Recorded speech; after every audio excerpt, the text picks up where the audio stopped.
નમસ્કાર, આપ જોઈ રહ્યા છો નિર્માણ ન્યૂઝની વિશેષ રજૂઆત અને હું છું આપની સાથે નતાશા। દર્શક મિત્રો, સ્થાનિક સ્વરાજનો જંગ અને તેને આડે હવે ગણતરીના દિવસો બાકી રહ્યા હોય ત્યારે મહાનગરપાલિકા, નગરપાલિકાઓ અને જિલ્લા પંચાયતોની ચૂંટણી યોજાશે, પણ તે પૂર્વેની ઘમાસાણ ઉપર એક નજર કરીએ તો અનેકો વખત દિવસ દરમિયાનમાં અનેક એવા કિસ્સાઓ બની રહ્યા છે કે જેને કારણે આ આગામી સમયમાં યોજાનારી ચૂંટણીઓ રસપ્રદ બનીને સામે આવી રહી છે।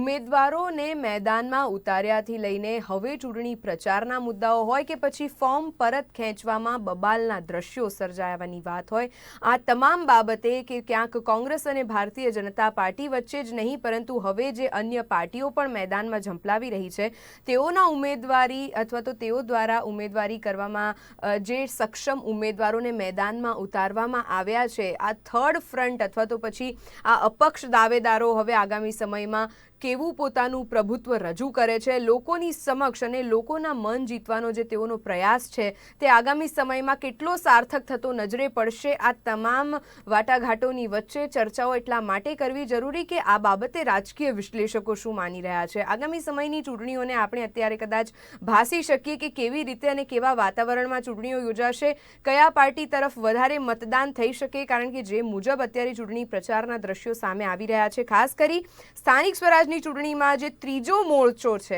તે કેટલો સફળ રહેશે અને તેઓના પરિણામો કઈ રીતના આવી શકે છે, શું તેઓના દ્વારા મેદાનમાં ઉતારવામાં આવેલા ઉમેદવારો સક્ષમ છે કે કેમ, અને સાચી દિશામાં 2021ની આ સ્થાનિક સ્વરાજની ચૂંટણીમાં ગુજરાત રાજ્યની જ્યારે આપણે વાત કરી રહ્યા છે તો ઉમેદવારોનું નેતૃત્વ અથવા તો ઉમેદવારોનું પ્રભુત્વ કેટલું નજરે પડી રહ્યું છે, આ તમામ બાબતોની ચર્ચા કરવા માટે આપણી સાથે આજે પેનલ ઉપર જોડાઈ રહ્યા છે રાજકીય વિશ્લેષક એવા દિલીપ ગોહિલ। દિલીપભાઈ, આપનું ખૂબ સ્વાગત કરું છું। રાજ્યની 6 મહાનગરપાલિકાઓની 575 બેઠકો માટે જેટલા ઉમેદવારો મેદાનમાં છે, માત્ર મહાનગરપાલિકાઓ જ નહીં પરંતુ મહાનગરપાલિકા, નગરપાલિકા અને જિલ્લા પંચાયતોની જે ચૂંટણી યોજાવાની છે, પહેલા તો સ્થાનિક સ્વરાજનો આ જંગને આપણે ઓવરઓલ સમજવાનો પ્રયત્ન કરીએ રાજકીય વિશ્લેષકની દ્રષ્ટિએ, તો આપને શું લાગે છે કેવી બની રહેશે આ ચૂંટણી? આ વખતે આમ તો અગાઉ પણ આ વખતે વધારે ધ્યાન ખેંચે બાબત એવી છે કે પક્ષનું મહત્વ ઓર વધી ગયું, ઉમેદવારો કરતા પક્ષનું મહત્વ વધી ગયું। ખાસ કરીને 6 કોર્પોરેશન જેને મહાપાલિકા આપણે કહીએ છીએ એમાં કોણ કોર્પોરેટર છે એ આમ પણ બહુ ઓછા લોકોને ખબર હોય છે ને અત્યારે કોને ટિકિટ મળી કોને જતી રહી એની પણ બહુ ઓછા લોકોને ખ્યાલ હશે। એનો મતલબ એ થયો કે જે કોઈ ટેકેદારો છે એ માત્ર પક્ષને જોઈને ટિકિટ આપશે। તાલુકા પંચાયત, જિલ્લા પંચાયત અને ગ્રામ પંચાયતમાં હજી પણ ઉમેદવારોનું મહત્વ હોય છે, કારણ કે નાનો વિસ્તાર હોય તો સીધો પરિચય ઉમેદવારનો હોય, પણ શહેરી વિસ્તારોમાં માત્ર પક્ષનું મહત્વ રહ્યું છે, ઉમેદવારોનું કોઈ મહત્વ નથી રહ્યું, એ બહુ ધ્યાન ખેંચતી બાબત છે। એકચ્યુઅલી વધારે મહત્વ ઉમેદવારોનું હોવું જોઈએ, વિધાનસભા અને લોકસભામાં પણ ઉમેદવાર સારો હોય તો સારું જ છે, પરંતુ ત્યાં એક પક્ષ સાથે એમણે જોડાવાનું હોય છે અને પક્ષની જે નીતિ છે મોટે ભાગે એ પ્રમાણે કામ કરવાનું હોય છે। એટલે વિધાનસભામાં તમે કોણ કયા પક્ષને સત્તામાં લાવવો છે વિચારીને તમે ટિકિટ આપો તો વિચારી શકાય, પણ અહીં તો તમારે વિચારધારા કરતા વધારે સારું કામ કોણ કરી શકશે ને પોતાના વિસ્તારની જે સમસ્યા હશે એને તંત્ર સુધી કઈ રીતે લઈ જશે ને તંત્ર પાસે કેવી રીતે કામ કઢાવશે, એને માટે ઉમેદવાર મહત્વનો હોય છે, પક્ષ મહત્વનો નથી હોતો। આમ છતાં પક્ષનું મહત્વ જ છે વધારે, અને એને કારણે કદાચ એવું લાગે છે કે ટિકિટ માટેની સૌથી જે માથાપોડી થાય છે કે એકવાર તમને ટિકિટ મળી જાય એટલે તમે જંગ જીતી ગયા, પછી તમારે ભાગ્ય જ કઈ કશું કરવાનું હોય છે, તમારો પક્ષ મજબૂત હોય તો તમારો આપોઆપ વિજય થવાનો છે। અને જે ત્રીજા મોરચાની વાત થઈ છે એમાં બે રીતે જોઈ શકાય। એક તો ત્રીજા મોરચા તરીકે આપણે બે પક્ષોના નામ લઈ રહ્યા છીએ ઘણા સમયથી, એક તો MIM છે અને બીજું આમ આદમી પાર્ટી છે। MIM છે કેટલાક શહેરોમાં, અમદાવાદ, વડોદરા, સુરત જેવા શહેરોમાં થોડા ઉમેદવાર ઉભા રાખ્યા છે, પરંતુ ભરૂચમાં મુખ્યત્વે એ ટ્રાઇબલ પાર્ટી સાથે ગઠબંધનમાં છે એટલે ત્યાં થોડું વધારે ધ્યાન ખેંચી રહ્યા છે। બાકીના જિલ્લા પંચાયતમાં કે એમની બહુ હાજરી નથી। એનાથી ઉલટું આમ આદમી પાર્ટીનું છે, કદાચ પંચાયતોમાં એની હાજરી ઓછી છે, પરંતુ મહાપાલિકાઓમાં અને ખાસ કરીને 4 મુખ્ય નગરોમાં એમણે ધ્યાન કેન્દ્રિત કર્યું છે, રાજકોટ અને સુરતમાં પણ અને ઇવન અમદાવાદમાં પણ વધારે ધ્યાન કેન્દ્રિત કર્યું છે। અને એની પ્રચારની એક અલગ પ્રકારની સ્ટાઇલ છે જે પરંપરાગત રીતે કોંગ્રેસ બહાર નથી આવી શકી પોતાની પ્રચાર કરવાની પદ્ધતિમાં અને બદલ્યું નથી સમય પ્રમાણે। ભાજપ સમય પ્રમાણે પ્રચાર પદ્ધતિ બદલી તો આમ આદમી પાર્ટીને પણ સમય પ્રમાણે પ્રચાર પદ્ધતિ એ તો નવી જ પાર્ટી છે એટલે નવા જમાનાની પ્રચાર પદ્ધતિમાંથી ઊભી થયેલી છે, એટલે એ અલગ પ્રકારે પ્રચાર કરી રહી છે, પણ એનું પરિણામ શું આવશે એનું આપણે રાહ જોવું પડે. એટલે ત્રીજા મોરચા તરીકે એને જોઈ શકાય. અને જે એ સિવાયનો જે ઉલ્લેખ થયો અપક્ષો માટે, તો મને લાગે છે અપક્ષો દર વખતે હોય છે આટલી મોટી સંખ્યામાં. ગયા વખતે એક્ઝેક્ટ કેટલા અપક્ષો હતા યાદ નથી, એટલે આપણે કમ્પેર કરીએ તો લગભગ આપણે ખબર પડે કે એટલા જ હોય છે. વિધાનસભા અને લોકસભામાં પણ પક્ષો કેટલાક, દરેક પક્ષો, બંને પક્ષો અપક્ષ ઉભા રાખતા હોય છે, જેથી સામા પક્ષના મતોમાં તોડફોડ કરી શકાય.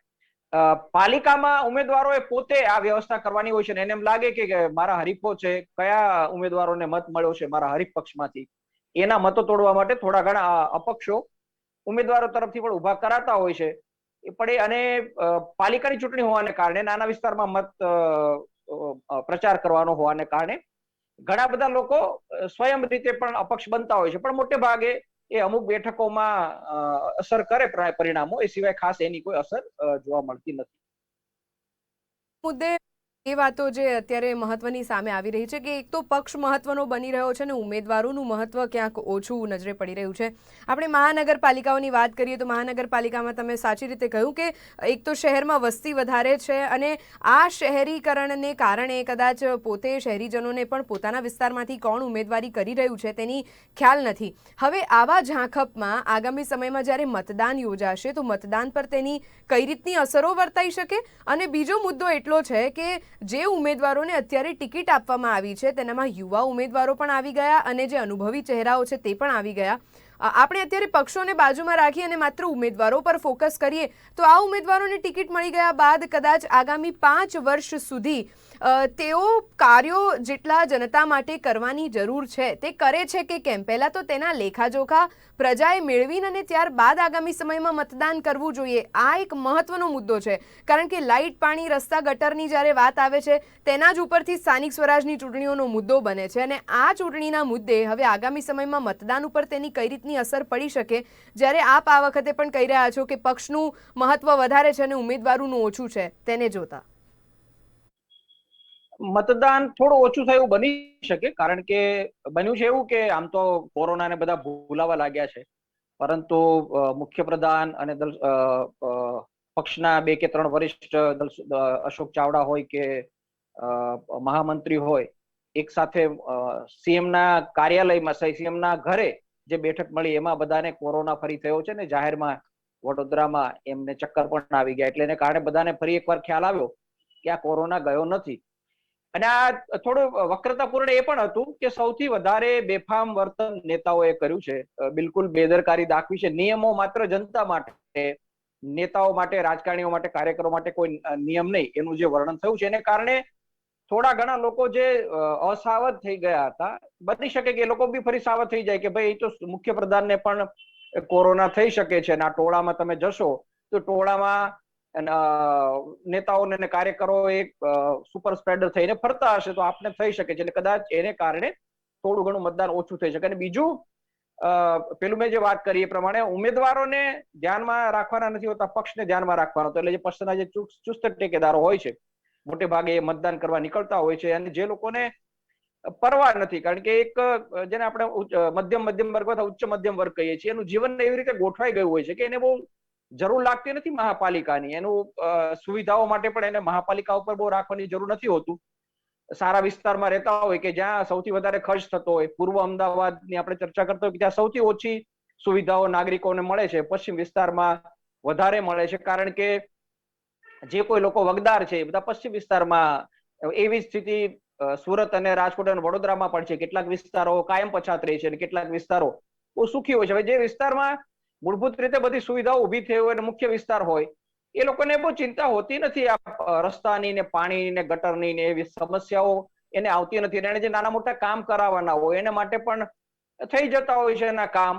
એટલે એ લોકોને ઉદાસીનતા હોય છે. પણ એક જો કમિટમેન્ટ હોય પક્ષ માટેનું અને જીતાડવા માટેની એક ગણતરી હોય તો ચુસ્ત ટેકેદારો જાય છે. પણ એ સિવાયનો જે વર્ગ છે કે જેને બહુ રસ નથી રાજકારણમાં, પોતાના જીવનમાં પડ્યા છે, પોતાની દુનિયામાં પડ્યા છે, એ લોકો મતદાન કરવા નથી જતા. એટલે બની શકે કે મતદાન વધારે તો નહીં થાય, ગયા વખત કરતા થોડું ઘણું ઓછું થાય એવું પણ બની શકે. જોવાનું એ જ રહે છે કે જે ચાલુ વર્ષે સ્થાનિક સ્વરાજની ચૂંટણીઓ પૂર્વેના જે મુદ્દાઓ છે, હવે આ મુદ્દે ભારતીય જનતા પાર્ટી, કોંગ્રેસ સિવાય એનસીપી પણ મેદાનમાં છે. અમુક જગ્યાએ એઆઈએમઆઈએમ પાર્ટીનું પણ આપણે નામ સાંભળ્યું છે. તો આમ આદમી પાર્ટીનો પ્રચાર જોરશોરથી થઈ રહ્યો છે. હવે તમામ મહાનગરોને અત્યારે આપણે ફોકસ કરતા જો ચર્ચા કરીએ તો તેને ધ્યાનમાં રાખતા પક્ષો મહત્વના છે અને ઉમેદવારોને ઓછું મહત્વ મળી રહ્યું છે. આ તમામ દ્રષ્ટિકોણને જોતા લોકલ બોડી ઇલેક્શન્સના જે મુદ્દાઓ છે, આ મુદ્દાઓ કદાચ ભટક્યા છે અને હવે રાજકીય મુદ્દાઓ સ્થાનિક સ્વરાજની ચૂંટણીમાં પ્રચારમાં વપરાશ કરવામાં આવતો હોય તો તે બાબતે નવાઈ નથી. કારણ કે આપણે પ્રચાર દરમિયાન પણ અનેક વખતે જે સ્ટાર પ્રચારકોને આપણે સંબોધનો સાંભળ્યા અને આ સંબોધનોમાં પણ ક્યાંક આપણને લાગ્યું કે ખેડૂતોના મુદ્દે પણ ચર્ચાઓ કરવામાં આવી. પ્રજાના મન ઉપર જે છબી બનાવવાનો પ્રયાસ પાર્ટીઓ દ્વારા કરવામાં આવતો હોય છે તે કેટલો અત્યારે મહત્વનો છે. મનસ્વીજી આપણી સાથે જોડાયા છે, રાજકીય વિશ્લેષક. મનસ્વીજી, આપકા બહોત સ્વાગત. જ્યારે આપણે ચર્ચા કરી રહ્યા છે સ્થાનિક સ્વરાજની ચૂંટણીઓના જંગ વિશે, જેમ મેં કહ્યું અને જેમ દિલીપભાઈએ પણ કહ્યું તેમ કે આ ચાલુ વર્ષે આ ચૂંટણી પહેલા પક્ષો મહત્વના વધારે દાવેદારી કરી રહ્યા છે ઉમેદવારો કરતા. તો હવે જે મુદ્દાઓ બદલાયા છે, રોડ રસ્તા પાણી ગટરથી ઉપરોક્ત થઈને અને જે સ્ટાર પ્રચારકો છે હવે ખેડૂતો મુદ્દે ચર્ચા કરી રહ્યા છે, રાજકીય મુદ્દાઓ પર ચર્ચા કરી રહ્યા છે. આપનો પહેલા તો શું ઓવરવ્યૂ છે મનસ્વીજી આ સ્થાનિક સ્વરાજની ચૂંટણીના જંગ વિશે? नताशा जी, जिस तरीके से ये इलेक्शन हो रहे हैं, हमारे को समझना पड़ेगा जब भी म्युनिसिपल इलेक्शन होते हैं, पंचायत के इलेक्शन होते हैं, ये सारे इलेक्शन जो होते हैं ये बिल्कुल लोकल मुद्दों पे होने चाहिए. ये सारे वो मुद्दे होते हैं जो हमारे को हर रोज की जिंदगी में हमारे चीजों में फर्क लाते हैं. पर मुद्दों के जो जिस तरीके से भाव हो रहे हैं, चाहे वो बीजेपी हो, बीजेपी के जो नरेटिव है वो लव जिहाद की बात करते हैं, वो पाकिस्तान की बात करते हैं, वो आर्टिकल 370 की बात करते हैं, जिससे ये स्थानिक स्वराज की जो इलेक्शन है उससे कुछ भी लेना देना नहीं. और उसी तरीके से हम कांग्रेस की बात करेंगे, कांग्रेस भी बात करेगा किसानों के मुद्दों की. जिस तरीके से ये इलेक्शन में 3 कानून आए हैं उसके बात करेगा. तो कोई भी स्थानीय बातों की बात नहीं कर रहा, कोई भी रोड रस्तों की बात नहीं कर रहा, कोई भी पानी सही तरह किस तरीके पीने के पानी की बात नहीं कर रहा, इलेक्ट्रिसिटी की बात नहीं कर रहा. जो जो स्थानिक मुद्दे होते हैं, जो लोकल मुद्दे होते हैं, जिससे हर कोई पीड़ित होता है, जिससे हर कोई ब्रिजेस के, जैसे ब्रिज की बात करें, फुटपाथ की बात करें, ये सारी जो इश्यूज हैं ये हम सब की जिंदगी में रोज के इश्यूज हैं. इलेक्ट्रिसिटी की बात करें, इन सब की चीजों की बात करें, प्रॉपर सैनिटाइजेशन की बात करें, अर्बन प्लानिंग की बात करें, जिस तरीके से मैसिव डिफॉरेस्टेशन अर्बन पॉपुलेशन को मिल रहा है उसको किस तरीके से रोका जाए और एफॉरेस्टेशन की तरह कैसे बढ़े, ग्रीन गुजरात की तरफ कैसे बढ़े, ग्रीन अहमदाबाद, राजकोट, बड़ौदा की तरफ कैसे बने, सूरत की तरफ कैसे बढ़े. ऐसी कोई बात नहीं है हमको इलेक्शन के मुद्दों में देखने की. इलेक्शन में वही घिसे पिटे जो भाषण होते हैं, नेशनल मुद्दों के ऊपर हम लोकल इलेक्शन लड़ रहे हैं. पर सवाल ये है क्या जो हम वोटर्स हैं, तो वोटर्स किस तरीके से प्रभावित होगा, वोटर्स को स्थानिक मुद्दों से प्रभाव होगा या वोटर्स का प्रभाव होगा लोकल नेशनल मुद्दों पे. तो यही चीज हमको देखनी है कि मैनिफेस्टो पढ़ के वोटर वोट करने जाएगा या जिस तरीके से भाषणबाजी हो रही है नेशनल इश्यूज पे उसके ऊपर वोटर वोट करेगा. तो ये हमको समझ आएगा जिस तरीके से जब हमारा रिजल्ट सामने आएगा. ઇમ્પોર્ટન્ટ વાત છે અને કદાચ આ જ મુદ્દાઓ આપણે દિલીપભાઈએ પણ કહ્યા હતા કે હવે મતદારોએ સમજવાની જરૂર છે કે શું આપણે રાજકીય મુદ્દાઓ પર સ્થાનિક સ્વરાજની ચૂંટણીઓ લડીશું અને તે મામલે મતદાન કરીશું. કારણ કે જે પ્રચાર આપણી વચ્ચે થઈ રહ્યો છે, હવે આ પ્રચારને પણ પહેલાં તો સમજી લો કે કઈ પાર્ટી દ્વારા, કયા નેતા દ્વારા કઈ રીતનો પ્રચાર કરવામાં આવી રહ્યો છે. શું આ માઇન્ડ ગેમ છે, આ મેન્યુપ્યુલેશન છે કે શું આપની ભ્રમિત કરવાની આ વાતો છે.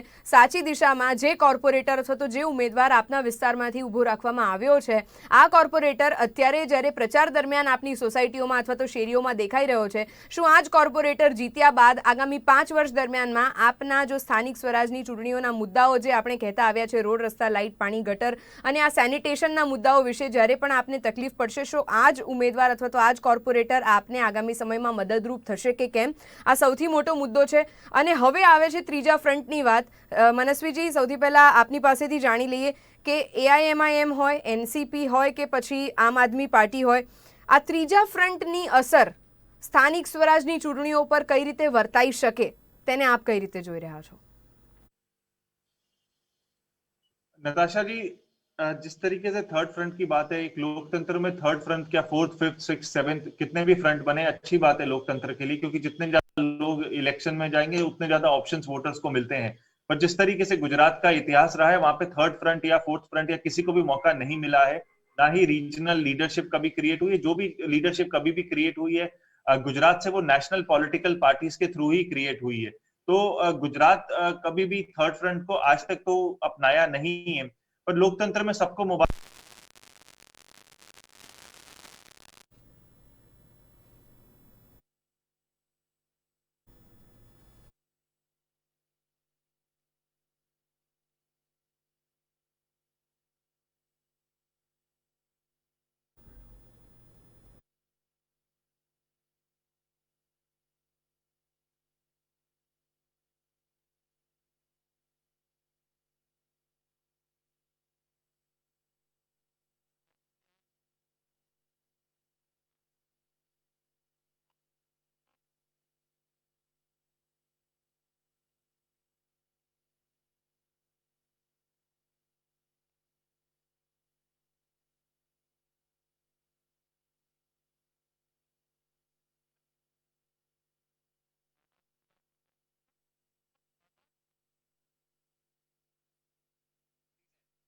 मिलेगा।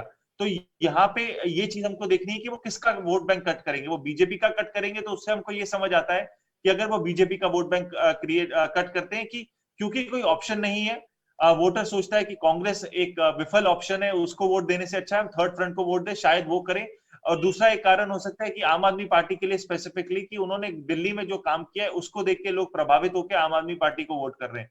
ये दो कारण हो सकते हैं। तीसरा कारण ये हो सकता है, अगर थर्ड फ्रंट को वोट मिलती है, वो इस कारण मिल रही है क्योंकि लोगों को कांग्रेस पे विश्वास बिल्कुल नहीं है, और लोगों को बीजेपी के नेतृत्व में जिस तरीके से आइडिया बीजेपी का क्रिएशन है, कि जो वो मैनिफेस्टो में बोलते हैं और वो देते हैं, उसके हिसाब से पूरा ना होने के कारण लोग वोट कर रहे हैं। तो ये तीन कारण हो सकते हैं जिसके कारण थर्ड फ्रंट को वोट मिले, और आम आदमी पार्टी को इन्हीं तीन कारणों के कारण वोट मिले।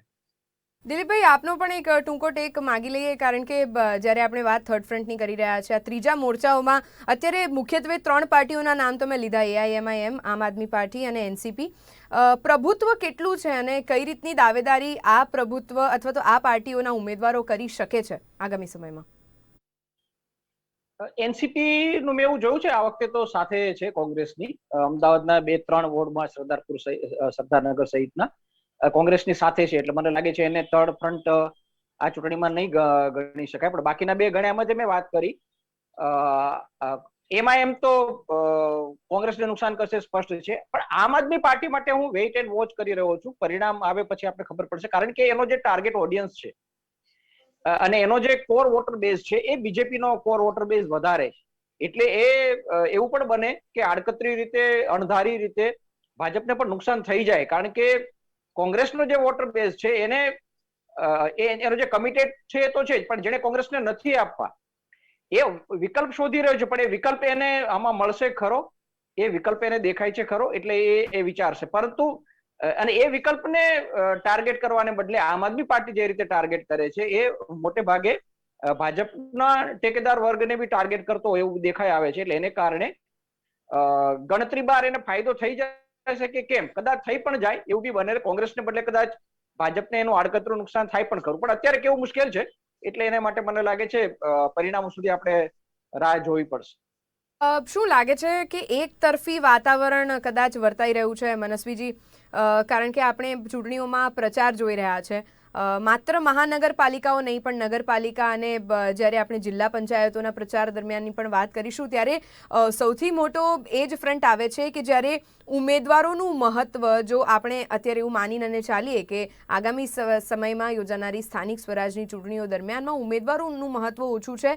ભારતીય જનતા પાર્ટીના ઉમેદવારોની વાત કરીએ અથવા તો ભારતીય જનતા પાર્ટીની રણનીતિની વાત કરીએ તો અત્યારે જે તેઓની પાર્ટીનું ફોર્મ છે, તેઓ એડી ચોટીનું જોર લગાવી તમામ બેઠકો કઈ રીતે વધુમાં વધુ બેઠકો કબજે કરી શકાય તેની તૈયારીઓમાં જોતરાયું છે. કારણ કે ક્યાંક એવી પણ વાતો સામે આવી હતી કે આ ચૂંટણીના પરિણામો ઉપરથી ભારતીય જનતા પાર્ટી આગામી સમયમાં વિધાનસભાની તૈયારીઓ સ્વરૂપે જોતરાવાની છે. એટલે પહેલા તો એક આ મુદ્દો છે, અને બીજો એક તરફી વાતાવરણ એટલા માટે કહેવાઈ રહ્યું છે કે જ્યારે અપક્ષની અથવા તો વિપક્ષની દાવેદારી પણ પ્રબળ હોવી જોઈએ, પણ ક્યાંક આપણે કોંગ્રેસને જોઈએ તો કોંગ્રેસમાં જે લીડરશિપ અથવા તો નેતૃત્વની કમી છે તે ક્યાંક વર્તાઈ રહી છે, અને તેવું લોકમુખે પણ ચર્ચાઈ રહ્યું છે. મનસ્વીજી.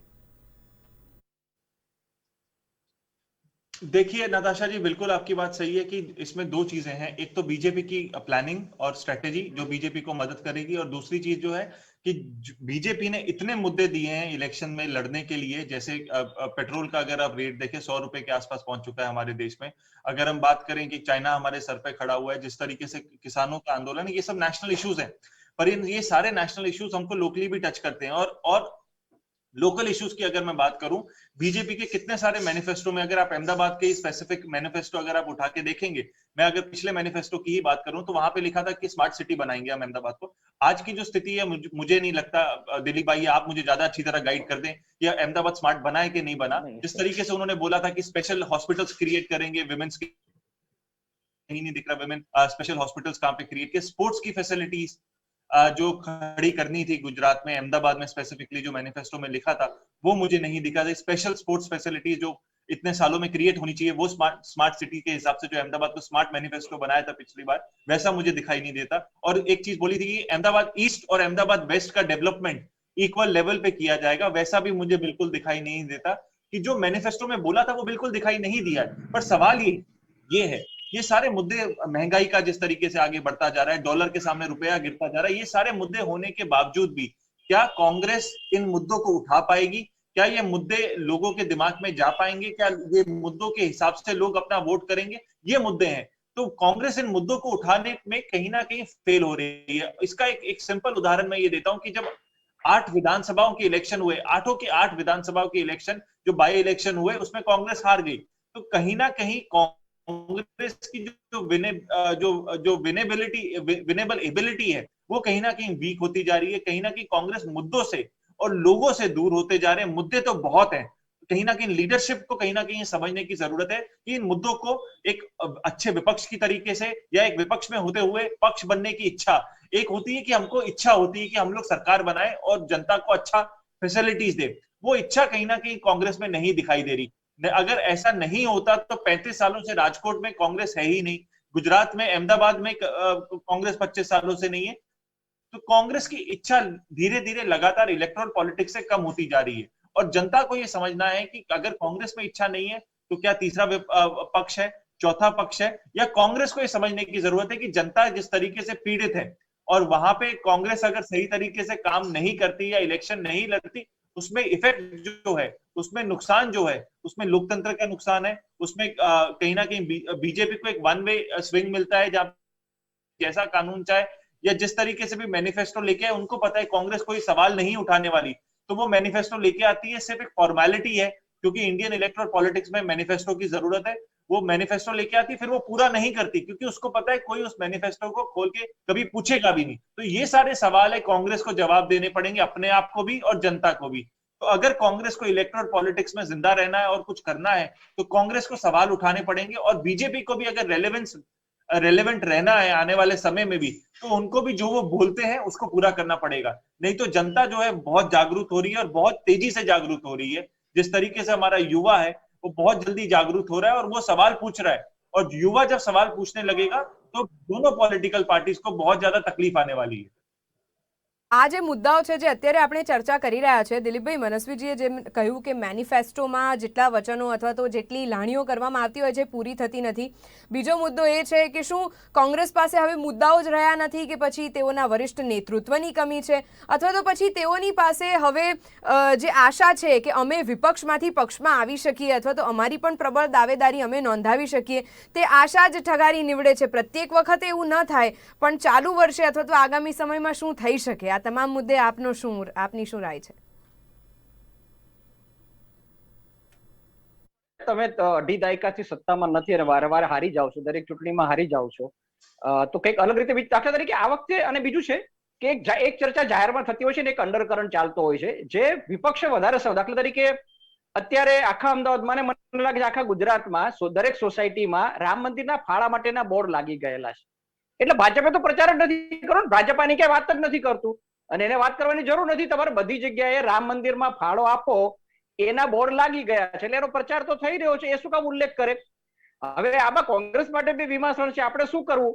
તો કોંગ્રેસે પ્રયોગો કરવા પડે. કોંગ્રેસ એવું કેવું જોઈએ, ફાળો આપીશું રામ મંદિરને, મત આપીશું કોંગ્રેસને, કારણ કે અમારે અમદાવાદમાં કોંગ્રેસ જોઈએ છીએ, અયોધ્યામાં ભગવાન રામ જોઈએ છે. તમે પ્રયોગ કરો, તમારે કંઈક અલગ તો કરવું પડશે, કારણ કે આ મુદ્દે રામ મંદિરના ફાળામાળના બહાને 100% એક પ્રચાર થઈ રહ્યો છે. હવે તમે કાઉન્ટર કેવી અઘરું છે, એટલે મેં તો સૂચન કર્યું, પણ હવે કોંગ્રેસ માટે એને કાઉન્ટર કરવું અઘરું છે, પણ આવું કહેવું પડે, ફાળો રામ મંદિરને, મત કોંગ્રેસને. પ્રયોગો કરે તો કઈ થશે, બાકી ચીલાચાલુ ઢબે રાજકારણ કરશે તો નજીકના ભવિષ્યમાં એનો ઉદ્ધાર થવાનો નથી. મેં ફરીથી આ જ વાક્ય રિપીટ કરવાની ઈચ્છા એટલા માટે થાય કે આપણે ચર્ચાઓ ઘણી બધી કરીએ છીએ. આ ચર્ચાઓ પ્રજા સુધી મૂકવાનો આપણો જે તટસ્થ પ્રયાસ છે તે હંમેશા રહ્યો છે ને આગળ પણ રહેશે. પણ પ્રજા હવે કેટલું સમજે છે આ ઉપરથી જેટલા પણ મુદ્દાઓ અત્યારે આપણે પક્ષો માટે પણ મૂકવામાં આવ્યા છે, પક્ષો હવે આ ઉપરથી શું સમજીને અને પ્રજાની વચ્ચે જવાનો પ્રયાસ અથવા તો તેઓના પ્રયાસમાં વધારે પ્રબળતા દાખવે છે કે કેમ તે આગામી સમયમાં જોવાનું રહેશે. સ્થાનિક સ્વરાજની ચૂંટણીનો જંગ શું રાજકીય મુદ્દાઓ પર સ્થાનિક સ્વરાજની ચૂંટણી લડાશે અને પક્ષોની દાવેદારી વધારે છે કે પછી ઉમેદવારોની? આ તમામ મુદ્દે આજે ચર્ચા કરી તે બદલ દિલીપભાઈ અને મનસ્વીજી આપ અમારી સાથે ચર્ચામાં જોડાયા. આપનો ફરી એકવાર ખૂબ આભાર. દર્શક મિત્રો, આજની રજૂઆત અંતર્ગત હાલ બસ આટલું જ. આવા અનેક વિષયો સાથે ફરી મળીશું. ત્યાં સુધી મને આપશો રજા. નમસ્કાર.